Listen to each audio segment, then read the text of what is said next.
Welcome to Sourav's easy learning. আজকে আমরা skin assessment সম্পর্কে জানার চেষ্টা করব। ত্বক হচ্ছে আমাদের শরীরের সবচেয়ে বড় অঙ্গ। এটি আমাদের শরীরকে নানা রকম ক্ষতিকর পোকামাকড়, ব্যাকটেরিয়া, জীবাণু থেকে রক্ষা করে এবং সূর্যের ক্ষতিকর রশ্মি থেকেও আমাদের এই ত্বক আমাদেরকে রক্ষা করে। আজকের এই ভিডিওতে আমরা ত্বকের বিভিন্ন রোগ নিয়ে জানার চেষ্টা করব, যেমন erythema, cyanosis, pigmentation, hyper pigmentation, jaundice, fissures. এসব কেন হয়, এসব হলে আমাদের কি করণীয়, এসব থেকে আমরা নিজেকে কেমনে সুরক্ষিত রাখতে পারি। আজকে আমরা এই ভিডিওতে এই সবগুলো বিস্তারিত জানার চেষ্টা করব। আচ্ছা, আশা করছি সবাই আমার সাথে থাকবেন। এখন আমরা কথা বলবো ত্বকের রং নিয়ে, অর্থাৎ আমাদের ত্বকের রঙের পরিবর্তন দেখে আমরা আসলে অনেক কিছু অনুমান করতে পারি। যদি যেমন ত্বকের রং লালচে হয়েছে, আমরা বুঝতে পারি যে এখানে স্কিন র্যাশেস হয়েছে, কোনো পোকামাকড় এখানে কামড় দিয়েছে বা আক্রমণ করেছে। যদি স্কিনের রং হলুদ হয়ে যায়, আমরা বুঝি যে আমাদের জন্ডিস হয়েছে বা জন্ডিস আমাদের শরীরে বিলিরুবিন বা বিলিবাডিনের পরিমাণটা বেড়ে গেছে। আর যদি স্কিনের রংটা নীল হয়ে যায়, ত্বকের রঙটা নীল হয়ে যায়, তখন আমরা বুঝি যে এখানে সাইনোসাইটিস হয়েছে, অর্থাৎ আমাদের এখানে অক্সিজেনের অভাব হয়েছে। অর্থাৎ ত্বকের রঙের পরিবর্তন দেখে কিন্তু আমরা অনেক কিছু অনুমান করতে পারি। তবে প্রথমে আমরা কথা বলবো ইরিথমা নিয়ে। ইরিথমা জিনিসটা আসলে কি? ইরিথমা হচ্ছে আসলে স্কিন র্যাশেস, অর্থাৎ আপনার স্কিনটা লালচে রঙের হয়ে যাওয়াকে ইরিথমা বলতেছে। এর কারণ কি হতে পারে? এর কারণ হচ্ছে যে আপনার ত্বকের মধ্যে কোনো পোকামাকড় বা কোনো রকমের ইনফ্লামেশন হওয়া। ইনফ্লামেশন বলতে বোঝাচ্ছে আসলে আপনার ত্বকে কোনো স্থানে বা কোনো সুনির্দিষ্ট স্থানে ফুলে যাওয়া, লালচে ভাব হওয়া, গরম হওয়া, এটা হচ্ছে মূলত ইরিথমা বলতেছে। এর কারণ কি হতে পারে? এর কারণ হতে পারে কোনো পোকামাকড় আক্রমণ বা কোনো কিছু অ্যালার্জি, এসব কিছু হতে পারে। এর জন্য আমরা অ্যান্টি ইনফ্লামেটরি ক্রিম বা ময়শ্চারাইজিং ইউজ করতে পারি।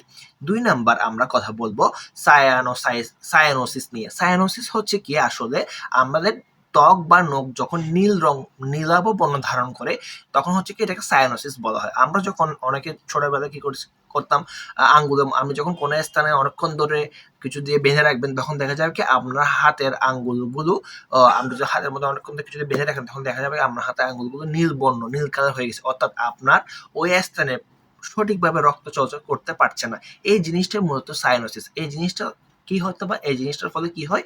এই জিনিসটার ফলে আমাদের ত্বক বা নখ নীলচে বা নীল রঙের হয়ে যায়। এটা কারণ কি হতে পারে? এটা কারণ হচ্ছে যে আমাদের ওই স্থানে অক্সিজেন ঠিক মতো সাপ্লাই হচ্ছে না।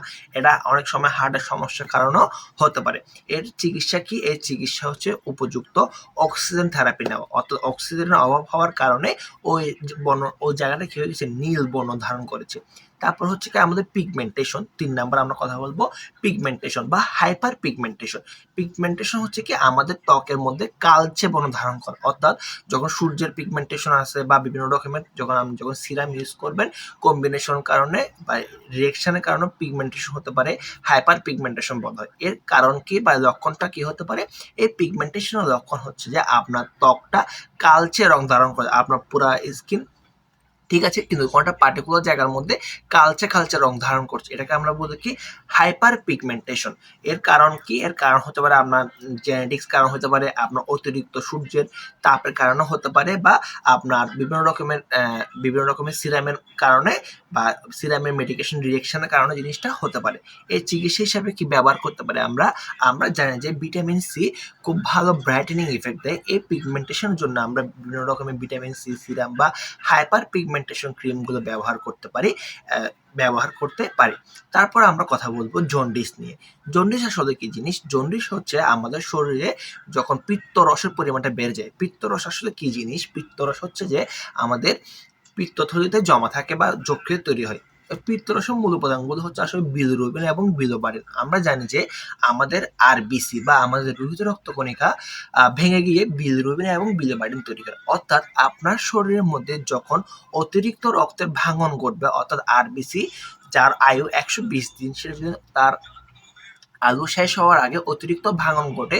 অতিরিক্ত আরবিসি ভাঙনের ফলে আপনার শরীরে বিলিরুবিন বা বিলিবাড়ির বা সোজা বাংলায় পিত্তরসের পরিমাণটা বেড়ে যাবে। পিত্তরসের বর্ণ হচ্ছে কি হলুদ বর্ণের, যার ফলে আপনার বডি বা আপনার চোখের মনি বা চোখের মধ্যে হলুদ একটা ভাব চলে আসবে। একে আমরা মূলত জন্ডিস বলছি। জন্ডিস হওয়ার কারণ কি? জন্ডিস হচ্ছে কি আপনার ইয়েলোশ পিগমেন্টেশন অফ দ্য স্কিন হবে। এখানে হচ্ছে কি আপনার পুরো চেহারার মধ্যে পুরো বডির মধ্যে একটা হলুদ ভাব তৈরি আসবে। বাচ্চাদের ক্ষেত্রে এই জিনিসটা বেশি দেখা যায়।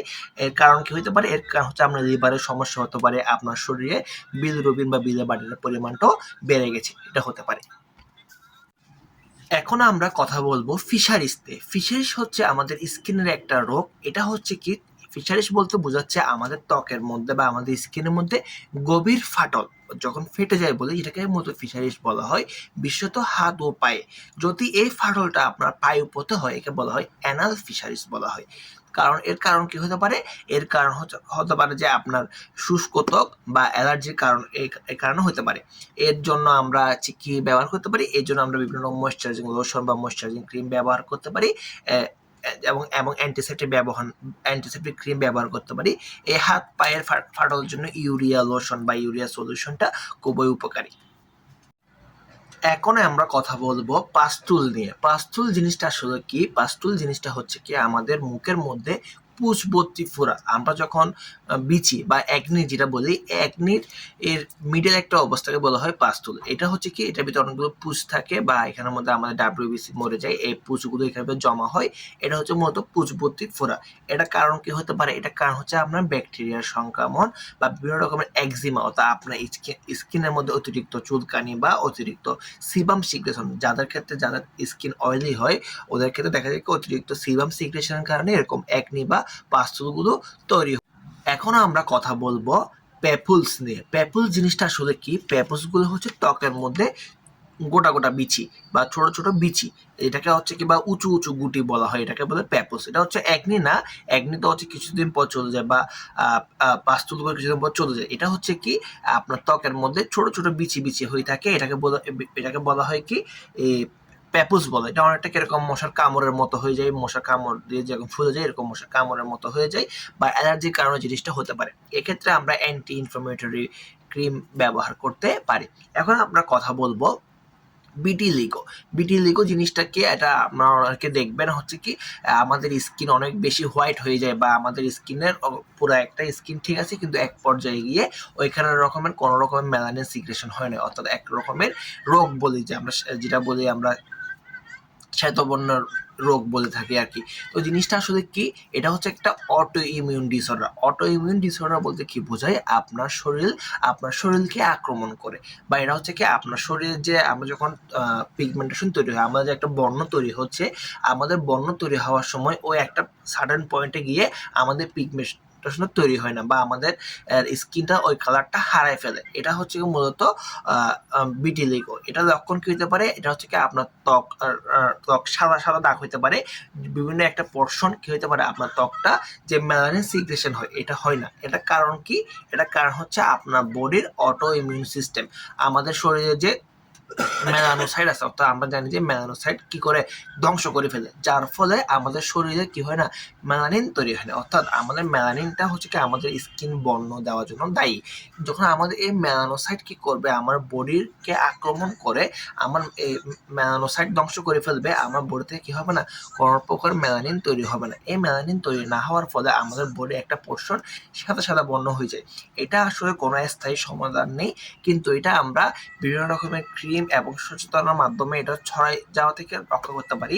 এটার জন্য আমরা ফটোথেরাপি ইউজ করতে পারি, টপিক্যাল ক্রিম ব্যবহার করতে পারি, ভিটামিন ডি সাপ্লিমেন্ট নিতে পারি। এই ভিটামিন ডি সাপ্লিমেন্টের জন্য খুব ইফেক্টিভ, যাতে এটা খুব পুরোপুরি ছড়াই যেতে না পারে, কিন্তু এটা কখনো স্থায়ীভাবে সেরে যাওয়ার কোনো সম্ভাবনা নেই। এখন আমরা কথা বলবো স্কালস নিয়ে। স্কালস হচ্ছে কি শুকনো বা খসখসে ত্বক, মানে যাদের স্কিন টু মাচ ড্রাই, একদম অতিরিক্ত ড্রাই বা খসখসে, এটাকে বলা হচ্ছে কি স্কালস। এটার কারণ কি? এটার কারণ হচ্ছে কি সিরিওসিস বা ফাঙ্গাল ইনফেকশন। আপনার স্কিনের মধ্যে যখন অতিরিক্ত ইনফেকশন হবে, আপনার স্কিন টু মাচ ড্রাই হয়ে যায়, আপনার স্কিন খসখসে হয়ে যায়। এটা অনেক সময় আমাদের চুলের মধ্যে হয়ে থাকে, মাথার মধ্যে হয়ে থাকে, যার কারণে আমাদের অতিরিক্ত খুশকি বা আমাদের খুশকি তৈরি হয়। এটাকে মূলত বলতেছে কি স্কালস। এক্ষেত্রে আমরা কি ব্যবহার করতে পারি? এক্ষেত্রে আমরা খুব ভালো হাইড্রেটিং ময়েশ্চারাইজিং লোশন ব্যবহার করতে পারি, মেডিকেটেড শ্যাম্পু, কিটোকিনাজল এসব ব্যবহার করতে পারি, এবং হচ্ছে কি urea 10% urea solution, 5% urea solution আছে। এগুলো মূলত আপনার স্কালসের জন্য খুব বেশি উপকারী। আপনার স্কিনকে ওরা ড্রাই হতে দেয় না, যার কারণে আমরা শুকনো বা খসখসে ত্বকটা আসে না আর কি, প্রিভেন্ট করে। এবং কি আমরা সেলিসিলিক অ্যাসিড ব্যবহার করতে পারি, এবং কি আলফা হাইড্রোক্সি অ্যাসিড AHA যেটা বলা হয় খুব ইফেক্টিভ এই স্কালসের জন্য। এখন আমরা জানবো স্কার। স্কার হচ্ছে কি দাগ, মানে আমরা যখন কোনো জায়গায় অপারেশন করা হয় বা কোনো জায়গায় কেটে যায়, ওই কেটে যাওয়ার পর যখন ওই স্থানটা শুকায়, ওই বা নতুন ফাইবার যুক্ত হয়, ওইখানে কিছু একটা চিহ্ন থেকে যায়। এই চিহ্নকে বলতে মূলত কি স্কার, অর্থাৎ কোনো স্থানে কেটে যাওয়ার পর নিজে নিজে যখন ওই আমাদের চামড়া বা ফাইবার টিস্যু যুক্ত করে, তখন সেখানে একটা চিহ্ন থেকে যায়। এই চিহ্নকে বলা হচ্ছে কি আমার স্কার। এটা কারণ কি, এটা কারণ আগে বলেছি, এটা কারণ হচ্ছে কি আমরা কোনো একটা সার্জারি বা ট্রমা, অ্যাক্সিডেন্ট এসব কারণে হতে পারে। এটার জন্য কি আছে, এটার জন্য আসলে লেজার থেরাপি ব্যবহার করে অনেকে দাগ রিমুভ করার জন্য, বা বিভিন্ন স্কার রিমুভিং ক্রিম আছে, এটা একটা দাগ রিমুভ করতে সাহায্য করে। এখন আমরা জানবো একজিমা। একজিমা মোটামুটি সবার কমন সমস্যা। একজিমা আসলে কি জিনিস?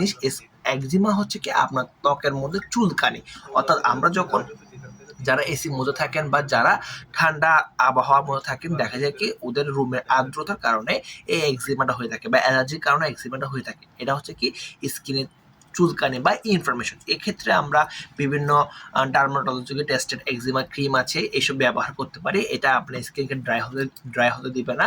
এবং বিভিন্ন রকমের যাদের অতিরিক্ত পরিমাণ একজিমা, অতিরিক্ত পরিমাণ খসখসে আছে বা চুলকানি আছে, তার ক্ষেত্রে বিভিন্ন স্টেরয়েড জাতীয় ক্রিম আছে, এইসব আমরা ব্যবহার করতে পারি। এখন আমরা কথা বলবো আলসার নিয়ে। আলসার মানে কি? আমরা বুঝি আলসার মানে ক্ষত স্থান বা কোনো জায়গায় ক্ষত হয়ে যাওয়া। এই আমাদের স্কিনের মধ্যে এরকম আলসার হতে পারে, অর্থাৎ আমার ত্বকে কোনো স্থানে খোলা ক্ষত যেটা বলে সেটা হতে পারে। এই আলসারের কারণ কি? এই আলসারের কারণ হচ্ছে কি আপনার শরীরে রক্ত চলাচলের অভাব। এই রক্ত চলাচলের অভাবের কারণে আমরা বডিতে কি হতে পারে? আলসার হতে পারে। এটা আমরা জানি কি গ্যাস্ট্রিক আলসার, কোলন আলসার বা স্কিন আলসার হতে পারে। স্কিনের মধ্যে ক্ষত সৃষ্টি হয়ে যাওয়া, অনেক ক্ষেত্রে দেখা যায় কি অতিরিক্ত চুলকানোর ফলে স্কিনের মধ্যে ক্ষত তৈরি হয়ে যায়। এটাও কিন্তু একটা আলসারের লক্ষণ। এটার ক্ষেত্রে আমরা সার্জারি করতে পারি, বা আমরা বিভিন্ন রকম অ্যান্টিসেপ্টিক ড্রেসিং ইউজ করতে পারি এটাকে পরিষ্কার রাখার জন্য। এখন আমরা কথা বলবো খুব ইম্পর্টেন্ট, ডিভিটি, ডিপ ভেন থ্রম্বোসিস। অর্থাৎ এটা কি হয়ে যায়, আমাদের যে রক আছে বা আমাদের যে রক্তনালী আছে, এই রক্তনালীর মধ্যে আমাদের ব্লাড জমে যায়। এটাকে বলে কি পা ফুলে যাওয়া, ব্যথা হওয়া। দেখবে কি অনেকের ক্ষেত্রে যারা একটু ওজন বেশি বা যারা ওবেসিটি অনেক বেশি বা যাদের বিএমআই স্বাভাবিক থেকে বেশি, ওদের ক্ষেত্রে দেখা যায় কি ওদের পায়ের রকের মধ্যে বা পায়ের রকের মধ্যে বেশিরভাগ ক্ষেত্রে দেখা যায় কালো কালো রক্ত জমাট বেঁধে যায়। এটাই হচ্ছে মূলত ডিপ ভেন থ্রম্বোসিস বলা হয়।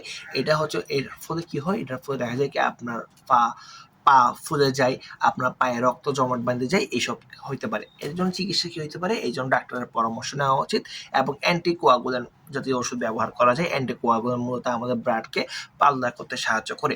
এখন আমরা কথা বলবো সর্বশেষ টপিক, নেক্রোসিস। নেক্রোসিস হচ্ছে কি আমাদের শরীরের কোষ মারা যাওয়া। এটা হচ্ছে কি দুই রকম আছে। একটা আমাদের কোষ মারা যাওয়া দুই রকমের হতে পারে। একটা হচ্ছে কি পুষ্টির অভাবে মারা যায়, একটা হচ্ছে স্বাভাবিকভাবে মৃত্যু হয়। এটা হচ্ছে কি নেক্রোসিস, যেটা পুষ্টির অভাবে মারা যায় অ্যাপোস্টোসিস বলা হয়। একটা হচ্ছে কি নেক্রোসিস। নেক্রোসিস লক্ষণ কি হতে পারে? আমাদের কোষের মারা যাওয়া। এই কোষ মারা যাওয়া কেন হতে পারে? এই কোষ মারা যাওয়ার কারণ হচ্ছে কি আমাদের যখন ওই জায়গার মধ্যে কোনো পরিমাণ সঠিকভাবে রক্ত চলাচল হয় না। এটা হচ্ছে কি আমার নেক্রোসিস বলা হয় এটাকে। এটা অনেক বিস্তারিত ব্যাখ্যা আছে। এইটা ছিল মূলত আজকে আমাদের স্কিন নিয়ে কথাবার্তা। অনেক কিছু মিস গেছে, হয়তো অনেক কিছু বলার চেষ্টা করছি।